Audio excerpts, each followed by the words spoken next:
तो उसमें मैंने देखा कि पिछले दिसंबर से लेके अभी इन पिछले 8 महीनों में करीबन 2-3 दर्जन ऐसे लोग आए जो ओशो से जुड़े हुए थे। ओके। अचानक जब पहले ने मुझे बताया, और ट्रैफिक जैम में खड़े खड़े बताया अर्चना ने मुझे कि हम वो ओशो से जुड़ी हुई हैं। फिर मैंने लोगों से पूछा तुम जानते हो क्या? तो उन्होंने कहा मैं भी तो जुड़ा हूँ, और मैं भी तो, और मैं भी तो। और अचानक मैंने देखा जो नए दोस्त आए हैं वो सभी कहीं ना कहीं आश्रम, कहीं ना कहीं ओशो की अलग अलग प्रीचिंग्स के साथ और मेडिटेशंस के साथ जुड़े हुए हैं। तो एक क्यूरोसिटी मुझे खींच के कुछ दिन पहले यहाँ ओशो आश्रम दिल्ली में लेके आई। मैं अकेला आया, मैंने शाम के कुछ घंटे यहाँ काटे, समझ में कुछ नहीं आया पर अच्छा लगा। जाते वक्त फिर मैंने पूछा कब आना चाहिए, तो उन्होंने कहा 1-2 दिन रुकने के लिए आओ, जो मैं करता नहीं हूँ। मुझे लगता है मेरे अस्पतालों से दूर रहूँगा तो फिर गलती कर जाऊँगा कुछ। पर फिर अगले ही वीकेंड पे मैं आया और 2 दिन रात यहाँ रुका और आज आपके साथ हूँ। ये बात सिर्फ पिछले 20-25 दिनों में हुई है। वो बात आपने थोड़ी मिस कर दी कि जब वो कैंसर कैसे हील हो गई। हाँ, तो उस दिन जब वोकल कॉर्ड कैंसर उन्होंने बताया तो उन्होंने कहा जल्दी आ जा लौट के। मैंने कहा कुछ मरीज़ मेरे भी हैं और कुछ आपके बाहर भी ओपीडी में बैठे हैं। तो उन्होंने कहा जाओ, हम लोग 3-4 घंटे में मिलेंगे ऑपरेशन थिएटर में, तैयार होके आ जाओ, खाली पेट रहना, बड़ा ऑपरेशन करने चले। मैंने कहा ठीक है। 4 घंटे बाद मैं ऑपरेशन थिएटर पहुंचा, उन्होंने हटाया। उन्होंने कहा देख हटा तो दिया है, अब तेरी आवाज़ चली जाएगी। अच्छा। पर मैंने तो ये बात पहले भी सुनी थी, जब मेरे आँखों का ऑपरेशन हो रहा था तब भी कहा गया था आँखें की रोशनी तो लौटेगी नहीं अब तेरी। ओके। तो तू तो वेजिटेबल ही है। और वो तो पहले भी सुना था, जब एक्सीडेंट के 8-9 साल बाद जब छुट्टी दी थी पहली बार मुझे घर जाने की और सर्टिफिकेट दिया था कि 55% तेरा शरीर तेरा नहीं है, विकलांग है तू। तो ये बातें तो मैं पहले भी सुन चुका था। तो मुस्कुरा के घर आया, मुझे कहा गया था चुप रहना, बोलना नहीं 1 हफ्ते तक, कुछ भी नहीं। तो मैं 1 हफ्ते तक बोला नहीं ऑपरेशन के बाद जी। फिर उन्होंने कहा धीरे धीरे हल्की आवाज़ में बात करना, तो वो करता रहा। फिर मैं उनसे जाके मिला बीच में, हर 3-4 दिन में जाके मैं अपने दोस्त से मिल आता था। वहीं मेरे घर के पास ही गुड़गांव में ही उनका अस्पताल है। तो उन्होंने कहा सब ठीक चल रहा, अब तू फूंक मार जोर से, आवाज़ें निकाल तरह तरह की। तो तरह तरह की आवाज़ें निकालना एक डॉक्टर के लिए क्लिनिक में बड़ी अजीब बात हो जाएगी। तो मरीज़ों के जाने के बाद मैं अलग अलग आवाज़ें निकालता था, ज़ोर से, धीरे से। और फिर उन्होंने एक मेरे को मशीन दे दी थी जिसमें मेरे को फूंक मारनी थी और उसमें आवाज़ों की अपनी फ्रीक्वेंसी चेक करनी थी कि कौन सी फ्रीक्वेंसी मेरी ठीक नहीं चल रही। तो होते होते जब वो कर रहा था तो किसी ने मुझे सलाह दी कि तू ये क्या करता है, तू गाना गाया कर, उसमें सब कुछ होता है। उसमें आवाज़ तेज़, धीरे, चिल्ला के, हल्का हल्का, पतली आवाज़, भारी आवाज़, सब कुछ करना पड़ता है। तो फिर उस दिन मैंने 3-3.5 साल पहले गाना शुरू किया। ओके। तो अब मैं मस्त होके गाने गाता हूँ। जब लात नहीं थी तो फिर मुझे किसी ने कहा कि अब शायद जो लात हम तेरे को दे रहे हैं ये 6 साल के करीब चलती है। रिसर्च बताती है कि आर्टिफिशियल लेग, घुटना और उसके नीचे का जो अंश दे रहे हैं वो 6 साल चलेगा। ये 1996 की बात है। तो आज इस बात को 26 साल हो चुके हैं और मैं उसी टांग के साथ हूँ, चल रहे हैं। और मैंने इसीलिए कहा कि 2007-8 तक तो मैंने शुक्रिया करना भी नहीं सीखा था ऊपर वाले का। इतना दिया देने वालों ने, और एक एक एंजल लाके मुझे भर के झोली के दे के गया, और मैं हमेशा कमी ढूंढता रहता था उसमें कि और क्या मिलेगा, और क्या मिलेगा। पर जब शुक्रिया करना शुरू किया और बांटना शुरू किया, सब कितना आसान हो गया, सब कितना आसान हो गया। अब कोई कंसर्न नहीं है किसी भी चीज़ का। मैं कहीं भी उठ के जा सकता हूँ, मेरा देश आज़ाद है, मैं आज़ाद हूँ, कहीं भी जा सकता हूँ, किसी से भी बात कर सकता हूँ। इसके चलते मुझे एहसास हुआ मेरे देश में इस दुनिया के 11% यूथ आबादी है, टोटल 11% यूथ पॉपुलेशन मेरे देश की है। पर रोड एक्सीडेंट्स में डेथ होने वाले यूथ की प्रतिशत 19 है। अच्छा, रोड एक्सीडेंट्स की, जो रोड एक्सीडेंट में यूथ डेथ प्लैनेट पे होती हैं, हाँ। उसका 19% इंडिया में होता है। ओके। और मैं भी रोड एक्सीडेंट का विक्टिम था, और अनेक लोग मैंने अपने परिवार के खोए थे। तो एक चीज़ मुझे समझ में आई कि एक यूथ का जाना एक बहुत बड़ा सदमा है परिवार के लिए। किसी का बहुत कम उम्र का इंसान अगर गुजर जाए, पर अगर ध्यान से देखा जाए, अपनी टेक्नोलॉजी, नॉलेज और पढ़ाई के चलते मैं जानता था कि आज ही अभी हाल फिलहाल में हुई डेथ इंसान के उस शरीर को, जैसे मुझे कई लोगों ने खून और अंग दिए अपने शरीर के, इसी प्रकार अगर उन अंगों का इस्तेमाल किया जा सके जो लोग एक्सीडेंट्स में मर जी रहे हैं इस तरह जी, जिनको दफनाना ना हो, जिनको जलाना ना हो, ओके, अगर हम सोच बदल सकें अपनी, बॉडी डोनेट करें।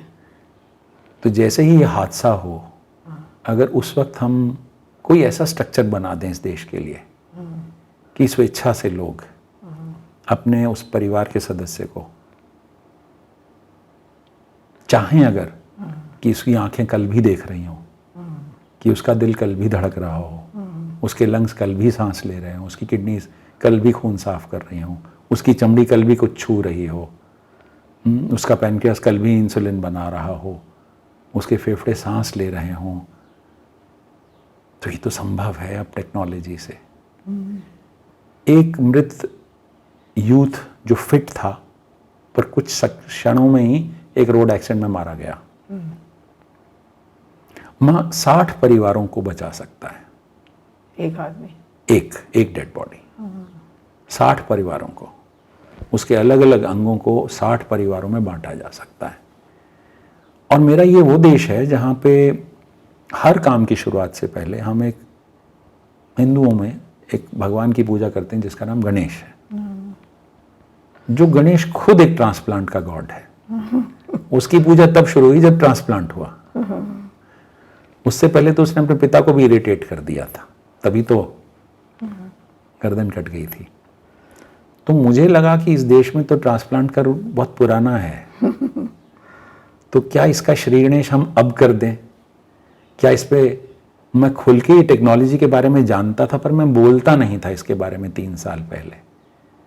क्या इसलिए ऊपर वाले ने मुझे आदेश दिया कि तू सही बातें तो बता जो तुझे पता है, जो तुझे मुफ्त में तेरे गुरुओं ने तुझे दी, जो इस टेक्नोलॉजी के चलते हुआ है।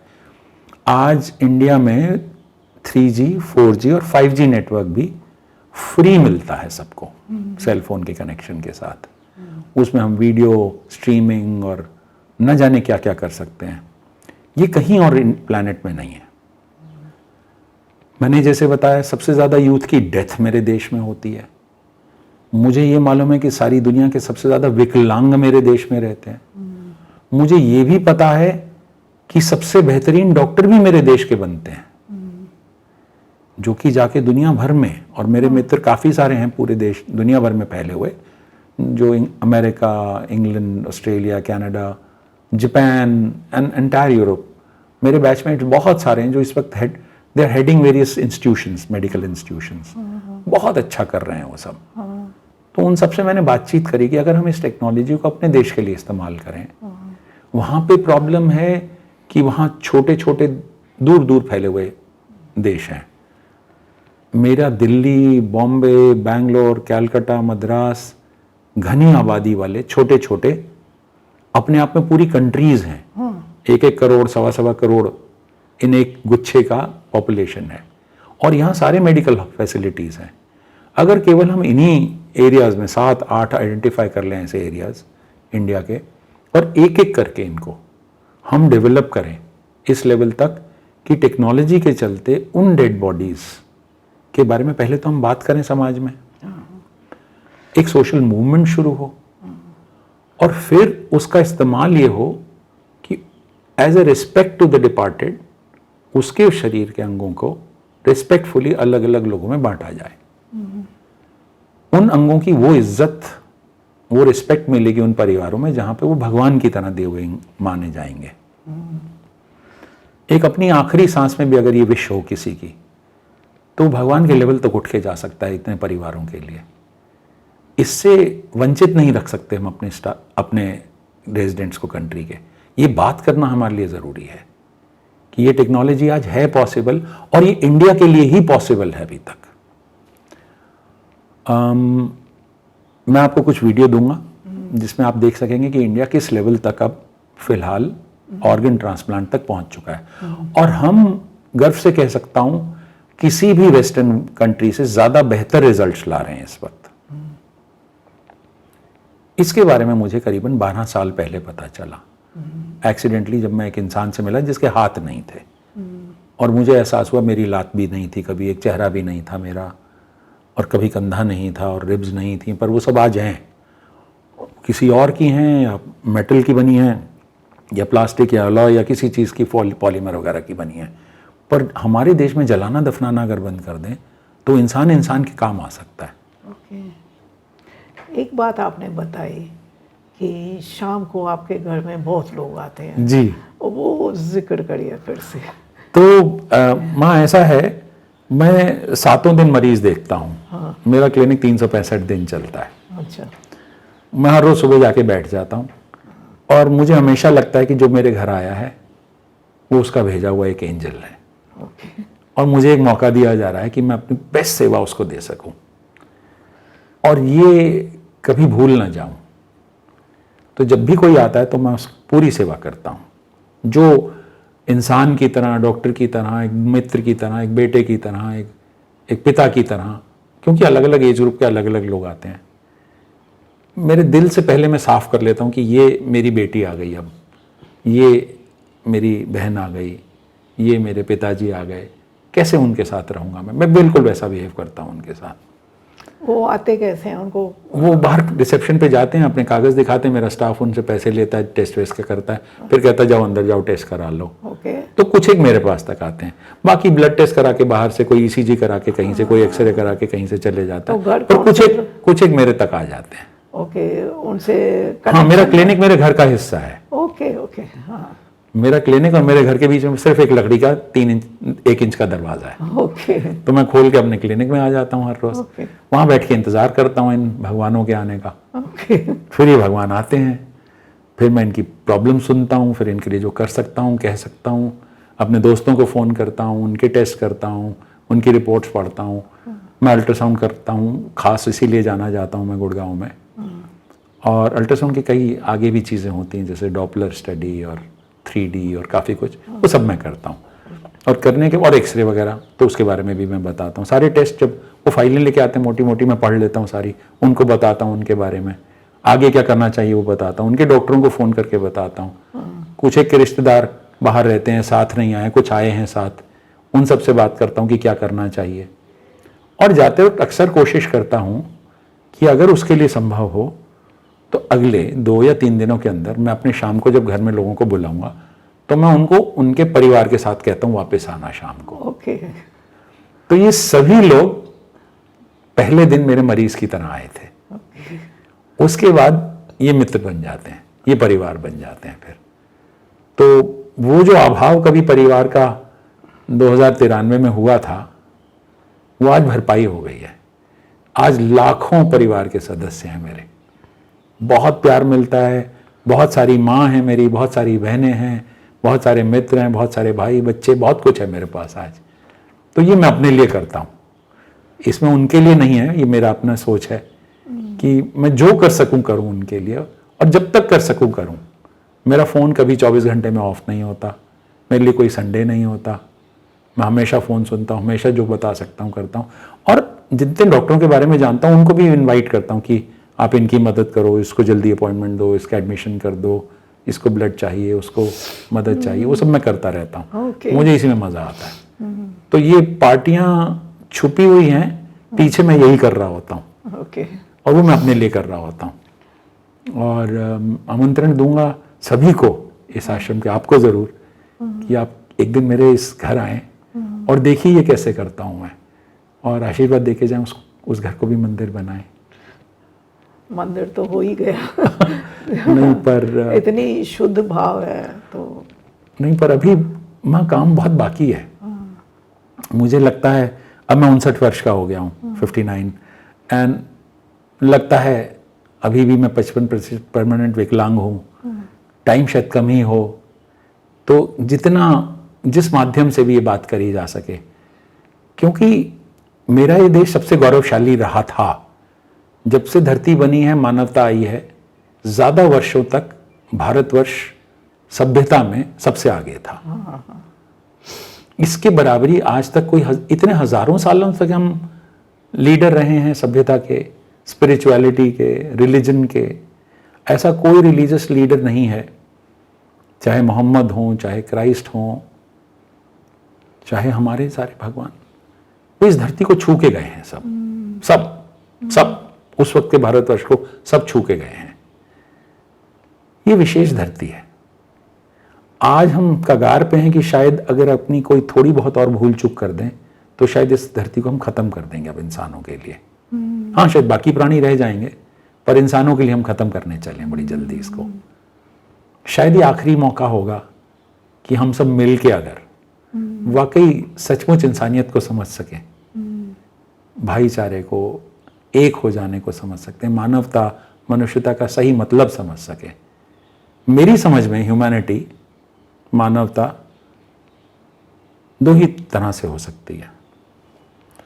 उसका मेन एसेंस तो है कि मैं आपकी तकलीफ समझ सकता हूं। अगर मैं आपका दर्द समझ सकता हूं तो मैं मानव हूं, क्योंकि जानवरों में ये नहीं हो सकता। बड़ा रेयरली कभी होता है, फंसे बंदर को रेलवे लाइन से बाकी बंदर निकालते हैं, या एक इलेक्ट्रिक्यूट हुए कौवे के पीछे कई कौवे खड़े होकर रोते हैं, तो उसमें मानवता ढूंढते हैं हम। पर मानव के लिए तो ये स्वाभाविक चीज़ है ना, हमें तो एक दूसरे के लिए दर्द होना ही चाहिए। और गुरु और वो गुरु जो ऑल इंडिया इंस्टीट्यूट में और स्कूल में रहे मेरे, उन गुरुओं ने यही तो सिखाया मुझे कि मानवता रहनी चाहिए। अगर मैं सही तरह से मानवता पूरी कर पाऊँ तो वो काफ़ी होगा इस दुनिया को बचाने के लिए। और दूसरा मानवता की चीज़ जो मैंने ओशो से आके वैलिडेशन पाई, वो है खुश रहना। अगर तुम खुद में खुश नहीं हो तो कभी दूसरे के लिए तुम कुछ कर ही नहीं पाओगे। पहले अपनी खुशी, पूरी खुशी, हल्की फुल्की वाली नहीं, वो एक्सट्रीम वाली खुशी, एक्सटेसी, मैडनेस वाली एक्सटेसी, टोटल ब्लिस। और वो एहसास करता हूं मैं यहां जब ओशो बोलते हैं, जब ओशो कहते हैं हम मस्त होके गाओ, उछलो, आवाजें करो, मस्त हो जाओ पूरे। ये तो जीवन में हमेशा में रखना चाहिए मुझे लगता है, और वो मुझे मिला यहां पे। और जितना ये हम करते हैं, और मैंने देखा वो जो मरीज आते हैं, अपने परिवार को और सदस्यों को, पड़ोसियों को, रिश्तेदारों को, बच्चों को, बड़ों को, बूढ़ों को, सबको लेके आते हैं शाम को मेरे घर। तो जब उनसे मैं बातें करता हूँ, उनके मेडिकल रिकॉर्ड चेक करता हूँ, खाना खाते हैं हम सब मिलके, भजन गाते हैं, डांस करते हैं, कुछ भी गाने गा सकते हैं, अंग्रेजी भी गाते हैं हम लोग। पर जब भी हम ये सब करते हैं तो उसके बाद मुझे एक तो परिवार मिल जाता है मेरा, फैलता हुआ परिवार। दूसरा मानवता का पूरा एहसास होता है उस कमरे में कि हम एक दूसरे के लिए खड़े रहेंगे हमेशा। हम हाथ पकड़ के खड़े होंगे। अंगुलियों के बीच में जो जगह है ये दूसरों की अंगुलियों के लिए है, ये हमें पकड़नी ही पड़ेंगी आपस में साथ। और अगर ये हम करने लगेंगे तो शायद ये दुनिया अभी भी बच सकती है, क्योंकि कब तक हम लड़ते रहेंगे, नहीं तो हम खत्म कर देंगे ना इसको। यहाँ हम ना कुछ लेके आए थे, ना यहाँ से कुछ हम लेके जाएंगे। पर अगर सिर्फ मानव रूप में मानवता ही करके चले गए और वो खुशी खुशी से करके जाए, पूरी खुशी से करके जाए, तो बच जाएगा ये। मुझे अभी भी लगता है स्वर्ग बन जाएगा फिर से। उस स्वर्ग का एहसास मुझे ओशो धाम में होता है। उस स्वर्ग का एहसास मुझे ओशो जब बात करते तो मुझे सुनाई देता है। मुझे मालूम है कि वो यही कह रहे थे, मुझे पता है इसी की बात थी, वो यही तो मैं ढूंढ रहा था। पर किसी ने ये बात 40-50 साल पहले भी कहनी शुरू करी थी। और वो प्रोफेसर थे, वो इतना पढ़े लिखे थे, 75,000 किताबें, इतने डिस्कोर्सेस, इतनी डीप सोच, जहाँ महाभारत, रामायण और बड़े बड़े ग्रंथों का एक अपना टेक, एक अपना वर्जन, एक और अपना कंटेम्प्रेरी उसका इन्वॉल्व, क्या रेलेवेंस है करंट टाइम्स में। मैं तो जितना इसमें उतरता जा रहा हूँ, मैं तो जैसे समुद्र में उतर गया हूँ पूरे। और सुख और आनंद और खुशियाँ और सब कुछ है, और मुझे मालूम है मेरी एक लाइफ टाइम के लिए उससे ज़्यादा है बहुत। तो मेरी तो अपनी परेशानियाँ ही ख़त्म हो रखी हैं सारी। सेहत का तो एहसास होता ही है, खुशी का एहसास होता है, और दूसरों के लिए करने का बहुत मन करता है। तो सबके लिए है। मुझे लगता है कि आज की हमारी इस बातचीत से मुझे मौका मिलेगा और कि मैं बाकियों के लिए भी कर पाऊँ, और बाकियों को मौका मिलेगा कि वो औरों के लिए कर पाएँ। और शायद इसी में सार्थक होगा हमारा मानवता होना, इस धरती पे मानवता का होना, और ओशो जैसे गुरुओं का आना जो हमें दिखाते रहे रास्ता, और हमें समझना चाहिए ये वक्त आ चुका है अब नहीं तो फिर कब। तो अभी पिछले दिनों फरीदाबाद डिस्ट्रिक्ट जो ही हरियाणा में ही है, मैं गुड़गांव में रहता हूँ, वो भी एक हरियाणा का डिस्ट्रिक्ट है, वहाँ पे आनंदमयी माँ करके एक संस्था चलाती हैं माँ, जो कोचीन साउथ इंडिया से हैं, और उन्होंने वहाँ पे एक अस्पताल शुरू किया है जो इस वक्त एशिया का सबसे बड़ा ऑर्गन ट्रांसप्लांट हॉस्पिटल है। ओके। और वो भी शुरू होगा अगले साल। ओके। जिसके सपने मैं 10 साल से देखता था, सिर्फ चाहने भर से वो चीज़ें पूरी हो रही हैं। मैं 130 एकड़ का अस्पताल बनाने की हिम्मत नहीं सोच सकता था, मुझे तो मालूम ही नहीं था, मैं तो एक कमरे का अस्पताल बनाने को भी बड़ा मानता था। पर आज सिर्फ मांग भर लेने से झोलियां भर रही हैं मेरी। मैं जो सपना भी देखता हूं वो पूरा हो रहा है। मैं तो समझ नहीं पा रहा हूं इतना कैसे मिल रहा है। मैं किसके खोने की फिक्र करूं जब इतनी इतनी बारिश में मैं भीग रहा हूं। किस सूखे की बात करूं। वो अंगदान का अस्पताल वहां तैयार है आज। 2022 अमेरिका ने खर्चा ज्यादा होने की वजह से ऑर्गन्स का, हाथों का, लिम्स का ट्रांसप्लांट बंद कर दिया। अच्छा। It was costing them more than $3 million. अच्छा। तो उन्होंने कहा इतना महंगा तो हम नहीं करेंगे ऑपरेशन, तो हमने आर्टिफिशियल बना के लगाएंगे। वो बायोनिक लिम्स दे रहे हैं। और हमारे देश में इसकी सर्जरीज अब शुरू हो रही हैं। पहली की गई 18 सर्जरीज में 18 कामयाब हो चुकी हैं। ओके। और इंडिया हब बनेगा मानवता का, डॉक्टरी मानवता के साथ, मदद मानवता के साथ, इंसानियत सिर्फ मानवता के लिए। और ये मुफ्त किए गए सारी सर्जरीज, ये जो 18 लिम्स दिए गए हैं लोगों को, ये निशुल्क बिल्कुल फ्री दिए गए हैं। और अगर हम इस अपनी हेरिटेज में, अपनी स्पिरिचुअलिटी में जाएं तो हर एक को देना ही अपने लिए पाना है। देने का आखिरी सांस में भी एक मौका मिलेगा जहां तुम 50-60 परिवारों को देकर जा सकते हो। इसको जलाना दफनाना बंद करते हुए अगर हम आखिरी सांस में भी इन परिवारों को दे के चले जाएं, अगर कहीं भगवान, स्वर्ग या कुछ है, अगर है, तो शायद वो समझ जाएगा कि जो उसने हमें दिया था, वो केला, गेहूं, चावल जो भी हमने खाया है, हवा, पानी, उससे जो बनाया ये वाकई कहाँ जाके देर के आना था। अगर ये समझ में आ जाए तो इससे बड़ी मानवता शायद ना होगी कहीं। दूसरे का दर्द समझते हुए अगर उसको दे दें, डायलिसिस चल रहा है किसी का लिवर सिरोसिस हो रखा है, किसी कोई अंधा है, किसी के हाथ पैर नहीं है, ये सब तो ठीक किया जा सकता है। 12 दिन में एक भी मेरे देश में ब्लाइंड नहीं रहेगा। मैं रह चुका हूं, मैं जानता हूं क्या तकलीफ होती है। कोई भी अपंग नहीं रहेगा 100 घंटे बाद, अगर सिर्फ अंगों को जलाना दफनाना बंद करें हम। कोई भी लिवर फेलियर का पेशेंट नहीं होगा। एक इंडियन चाइल्डहुड सिरोसिस करके एक बीमारी होती है, इंडियन चाइल्डहुड सिरोसिस, क्योंकि इंडियन सब कॉन्टिनेंट पे होती है, जहां हम छोटे बच्चों को कभी बचा नहीं सकते जिंदा, पर एक एडल्ट लिवर 4 बच्चों को बचा लेगा। अब वो तो चले गया। यही नहीं, जीते जी भी हम अपने लिवर का आधा हिस्सा दे सकते हैं किसी को, और बचा आधा याद रखता है कौन सा आधा गया और उसको दोबारा बना लेगा। 5-7 साल बाद जब अल्ट्रासाउंड या सीटी स्कैन किया जाएगा तो जिसने अपना आधा लिवर दिया था उसका पूरा लिवर मिलेगा अंदर। जिसने अपनी एक किडनी दान कर दी थी भाई बहन या रिश्तेदारी में, क्योंकि आज भी डायलिसिस में कहते हैं परिवार का कोई सदस्य आके अगर अपनी किडनी दे जाए, उसकी दूसरी किडनी 10 साल बाद न कि केवल दुगने साइज की हो जाती है, काम उतना एफिशिएंटली कर रही होती है जैसे कि 2 किडनीज। तो कमी नहीं आने देता कभी शरीर, कभी कुदरत, कभी ऊपर वाला, कभी तुम्हारी अपनी क्षमताएं तुम्हें कमी आने ही नहीं देंगी। तुम देना शुरू तो करो। हम रुके हुए हैं और दुनिया खत्म होने के कगार पे है। अब सिर्फ देना है हमें एक दूसरे को, खुशियां, प्यार, चमड़ी, अंग, खून सब ले जाओ, बांट दो, क्योंकि वहां से तो फिर वो अगर कोई देने वाला और है तो तुम्हें भर भर के देगा, क्योंकि तुमने सही इस्तेमाल कर लिया इस बार। और अगर तुम फिर उसको बर्बाद करके आ गए तो फिर क्यों देगा वो तुम्हें? फिर ना जाने क्या प्राणी बना के भेज दे, कहाँ भेज दे। मानवता का ये सुख जो है ये तो यहीं पे पॉसिबल है, और इसको तो पूरा ही ग्रहण करना चाहिए।